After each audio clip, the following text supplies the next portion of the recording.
Irmãos, hoje é um dia importante na vida da Igreja Cristã, pois comemoramos a ressurreição de Cristo. A nossa vida seria sem qualquer esperança se Cristo não tivesse ressuscitado.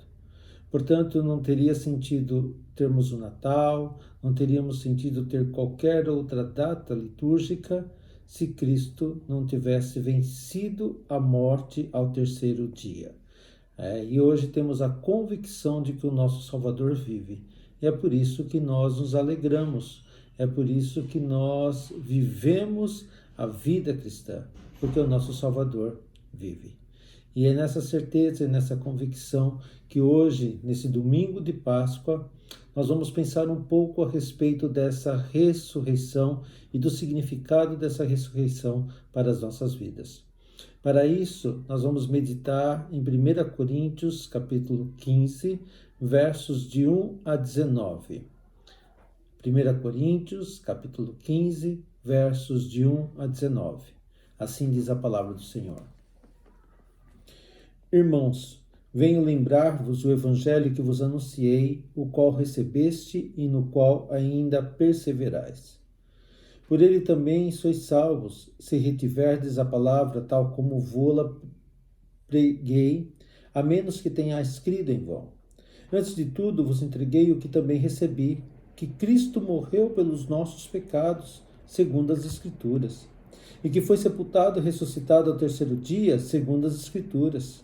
E apareceu a Cefas e depois aos 12. Depois foi visto por mais de 500 irmãos de uma só vez, dos quais a maioria sobrevive até agora, porém alguns já dormem. Depois foi visto por Tiago, mais tarde por todos os apóstolos. E afinal, depois de todos, foi visto também por mim, como por um nascido fora de tempo. Porque eu sou o menor dos apóstolos, que mesmo não sou digno de ser chamado apóstolo, pois persegui a igreja de Deus. Mas pela graça de Deus sou o que sou, e a sua graça que me foi concebida não se tornou vã, antes trabalhei muito mais do que todos eles. Todavia não eu, mas a graça de Deus comigo. Portanto, seja eu ou sejam eles, assim pregamos e assim cresces. Ora, se é corrente pregar-se que Cristo ressuscitou dentre os mortos, como, pois, afirmam alguns dentre vós que não há ressurreição de mortos? E se não há ressurreição de mortos, então Cristo não ressuscitou. E se Cristo não ressuscitou, é vã a nossa pregação e vã a vossa fé. E somos tidos por falsas testemunhas de Deus, porque temos asseverado contra Deus que ele ressuscitou a Cristo, a qual ele não ressuscitou, se é certo que os mortos não ressuscitam. Porque se os mortos não ressuscitam, também Cristo não ressuscitou. E se Cristo não ressuscitou, é vã a vossa fé, e ainda permaneceis nos vossos pecados. E ainda mais, os que dormiram em Cristo pereceram. Se a nossa esperança em Cristo se limita apenas a esta vida, somos os mais infelizes de todos os homens. Vamos orar? Pai, graças te damos pela tua palavra que nos ensina, pela tua palavra que nos conforta, pela tua palavra, Deus, que mostra a verdade e que reaviva em nós a esperança de vida eterna. Obrigado, Pai, pelos teus ensinamentos e obrigado, Pai, porque podemos comemorar a ressurreição do nosso Salvador. E ao comemorá-la, Deus, temos a convicção de que um dia também ressuscitaremos com Ele. Abençoe as nossas vidas, ó Deus. Abençoe os nossos corações. Ó Pai, dá-nos esclarecimento da Tua palavra. É no nome de Jesus que oramos. Amém, Senhor. Meus amados, falar da ressurreição de Cristo no período em que estamos vivendo é muito significativo. É muito significativo. Por quê? Conforme diz o apóstolo Paulo, se a nossa esperança em Cristo se limita apenas a esta vida, somos os mais infelizes de todos os homens. Ou seja, a ressurreição de Cristo veio trazer uma viva esperança aos nossos corações. E nós estamos passando ali por uma pandemia grande, a ponto de nós vivermos esse isolamento social, mas mesmo diante dessas circunstâncias, a gente sabe que a nossa vida não se limita a essa vida. Por que o apóstolo Paulo vem trazer esses ensinamentos? A igreja de Corinto, meus amados, assim como muitas vezes alguns irmãos ou algumas pessoas, acreditam que a vida do homem, ela se restringe a essa vida, de que não haverá a ressurreição do corpo. Ou então, muitas pessoas até creem em Cristo, mas ficam ali numa certa dúvida, dizendo, será que existe mesmo a vida após a morte? Será que de fato existe mesmo alguma solução para a nossa vida? Será que a minha fé não tem sido uma fé em vão? Será que meu trabalho não tem sido um trabalho vão? Para essas dúvidas e diante dessas circunstâncias em que muitos estão perdendo seus amigos, em muitos estão perdendo parentes, entes queridos, então fica ali a dor, fica ali a saudade e fica muitas vezes o questionamento. Conforme diz aqui o apóstolo Paulo, existia nessa igreja alguns irmãos que estavam duvidando a respeito dessa ressurreição. O apóstolo Paulo vai dizer no verso 12, ora, se é corrente pregar-se que Cristo ressuscitou dentre os mortos, como, pois, afirmam alguns dentre vós que não há ressurreição de mortos? Veja, eles até criam na ressurreição de Cristo, mas eles não tinham a convicção da ressurreição do seu corpo. E aí o apóstolo Paulo vai dizer, se nós não crermos na ressurreição dos nossos corpos, se nós não crermos na vida eterna, se nós não crermos, meus amados, de que um dia ressuscitaremos com Cristo, a nossa fé é em vão. A nossa fé é vã. Muito bem. E como que o apóstolo Paulo vem mostrar, vem provar, vem nos dar essa convicção? Talvez esse capítulo, o capítulo de número 15 de Corinto, seja o capítulo que mais traz clareza a respeito da ressurreição.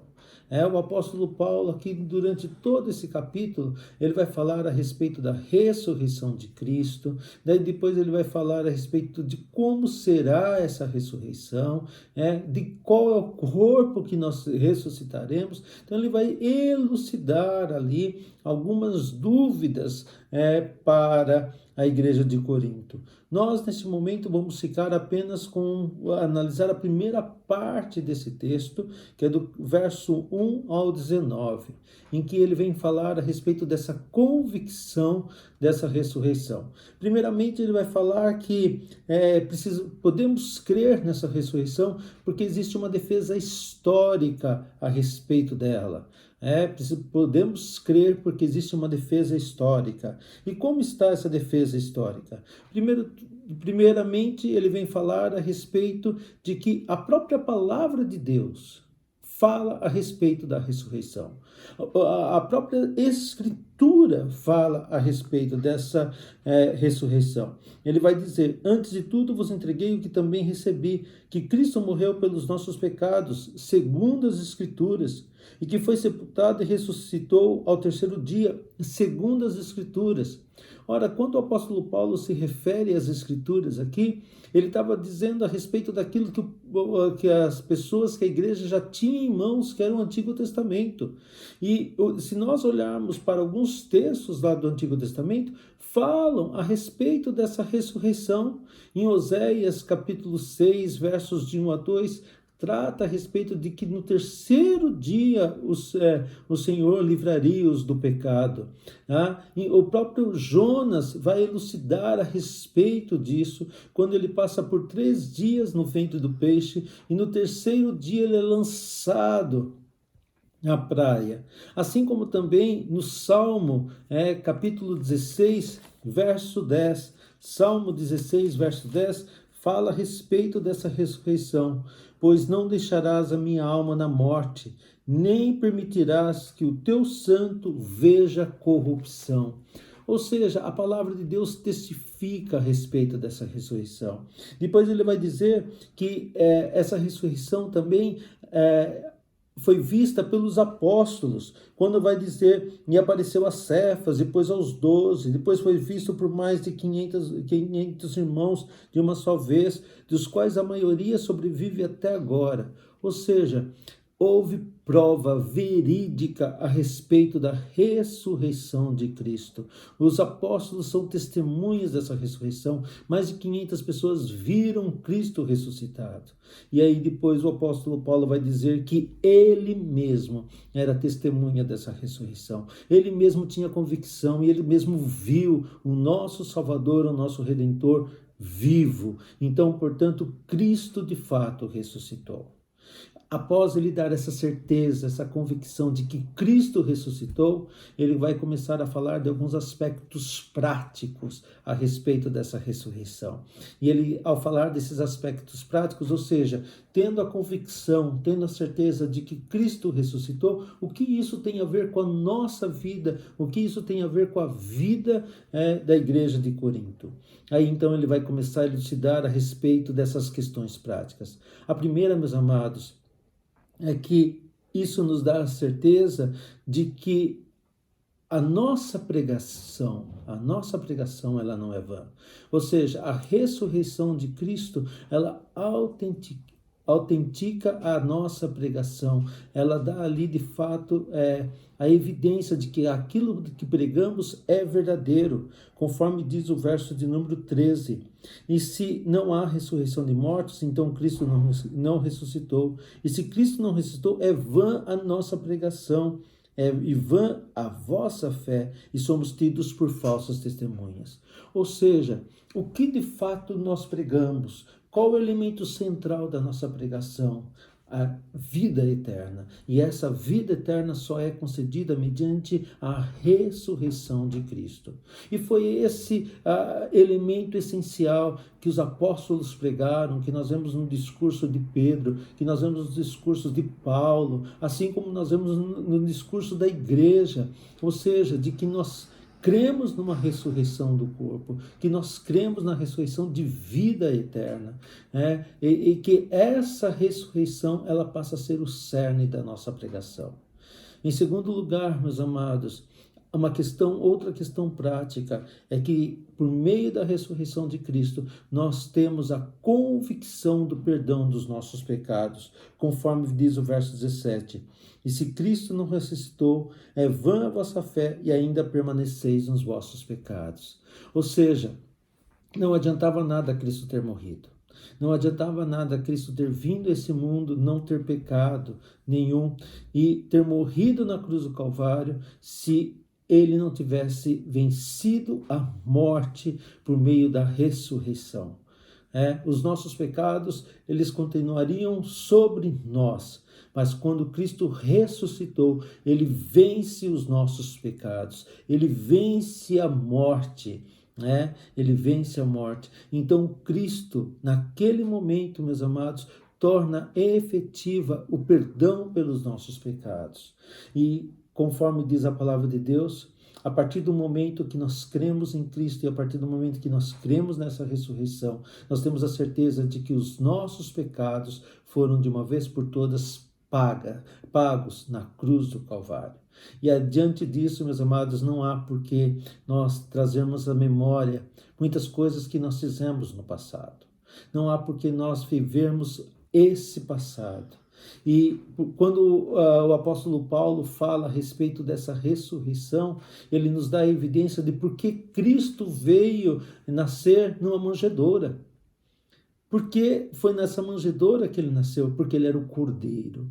O cordeiro nasceu no estábulo, e lá ele viveu, e ao viver ele mostrou testemunho, ele mostrou convicção do propósito pelo qual ele veio.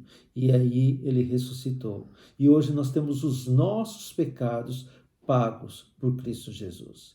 E por fim, meus amados, a ressurreição, ela nos traz esperança, conforme diz o verso 19.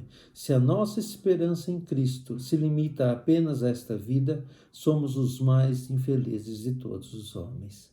Ou seja, quando cremos na ressurreição de Cristo, nós temos a esperança de uma nova vida.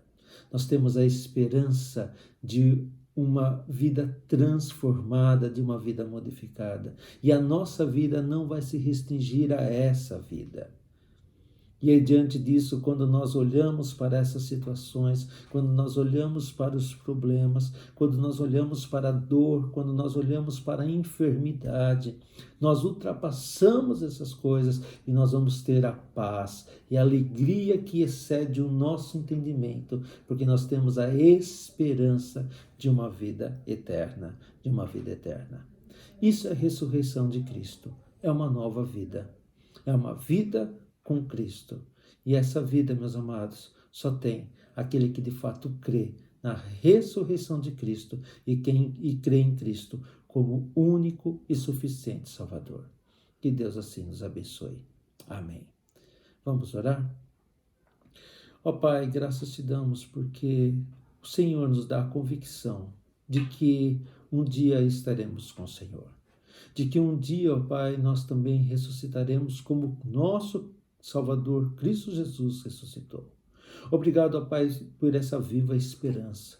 Obrigado, ó Pai, porque o Senhor alimenta a nossa vida, o Senhor nos dá a convicção, uma fé verdadeira, ó Pai, uma fé de vida eterna. Ó Pai, graças te damos, ó Deus, porque sabemos que não estamos sozinhos, mas o preço foi pago na cruz do Calvário. Cristo pagou os nossos pecados e nós temos certeza de que esses pecados foram pagos, porque Cristo Jesus ressuscitou. Ó Pai, que essa esperança possa sempre alimentar a nossa fé, possa sempre alimentar o nosso coração e nós vivermos arraigados no Senhor. Esteja abençoando as nossas vidas. É em nome de Jesus que oramos. Amém, Senhor.